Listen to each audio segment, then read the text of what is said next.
Na umano'y pagbebenta ng 20 pesos na halaga ng per kilong bigas na sinasabing naninilaw at may kalumana.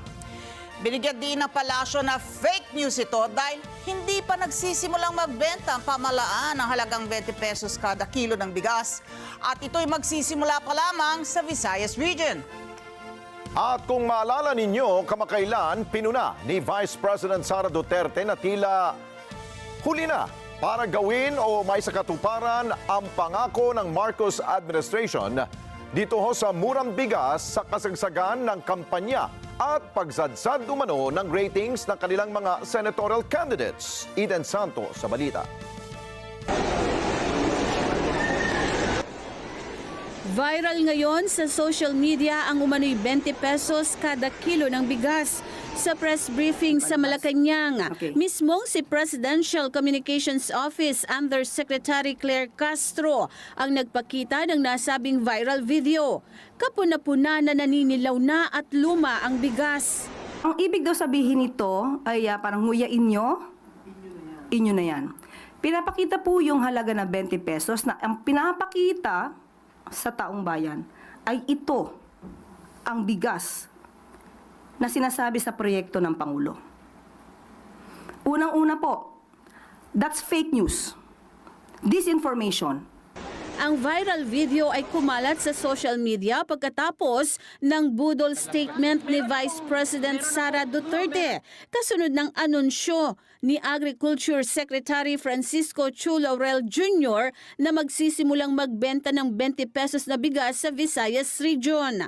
Inihayag din ng Vice Presidente ang kanyang pagdududa na ang ibebenta na 20 pesos na kilo ng bigas ay hindi pang tao kundi pang hayop. Idiniini Castro na wala pang inilalabas na 20 pesos na bigas sa merkado.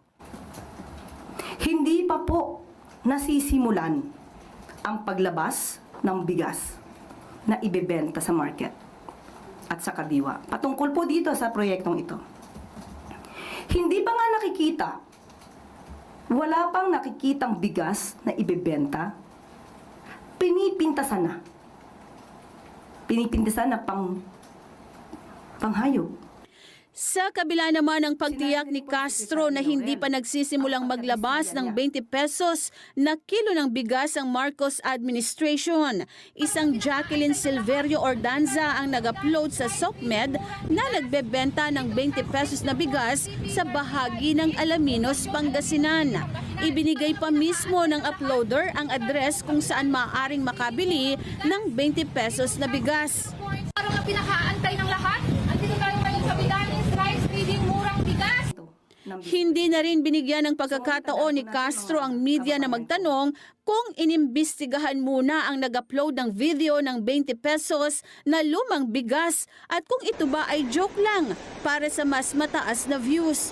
Kita kasi sa video na may nakalagay na ukay-ukay rice. Mag-ingat po tayo, lalo-lalo na po na pinakita po ni Senator Tolentino ang halaga sa isang cheque. Para sa mga keyboard warriors. So dito po mag-ingat po ang mga Pilipino dahil ang ibebenta po na bigas ay yun sa mga authorized outlets. Mag-ingat po tayo sa fake news peddlers. Sinisira ang proyekto, sinisira ang Pangulo, sinisira ang hope, ang pag-asa ng bawat Pilipino. Hindi naman itinago ang pagkadismaya ni Laurel sa naging patutsada ni VP Sara hinggil sa umano'y 20 pesos na kilo ng bigas na ibebenta sa taong bayan. Sa totoo lang, medyo masama ang loob ko doon sa kanyang sinabi at I think I speak with in behalf of the DA family dahil medyo yung mga kasama ko dito medyo na-disappoint din talaga sa statement na panghayop yung ibebenta naming bigas at 20 pesos. At para patunayan na hindi panghayop ang bigas, sinabi ni Laurel na mismong siya ay kumakain ng NFA rice. Well, kinakain ho namin yan araw-araw dito sa DA, no? To ensure ako mismo araw-araw ay tumitikim ako ng bigas. And of course, there's wala naman perfect system, no? Kahit yung mga major producers ng best foods dito, like yung mga major brands. Iginiit ni VP Sara na tila masyadong huli na para gawin o isakatuparan ang pangako ng Administrasyong Marcos ukol sa pagbebenta ng bigas sa 20 pesos kada kilo. Masyado rin anyang halatado na tila may kaugnayan nito sa pagsadsad ng ratings ng senatorial candidates ng Alyansa para sa Bagong Pilipinas na manok ng Pangulong Marcos. Hindi yan na pagiging na mapagpuna. Nagsasabi ako ng totoo. It's a campaign promise, yung 20 pesos per kilo na rice. And ngayon lang in-implement na panahon ng eleksyon. It's, sabi ko nga, too little, too late to comply with the campaign promise ngayon. At para lang din sa isa pang darating na eleksyon sa lugar, sa Visayas, kung saan mahina ang numero ng mga Bagaman ikinagulat ng Bantay Bigas ang biglaang anunsyo ng Please like and subscribe and follow. Much love from Little Yas to each of you. Content creator, make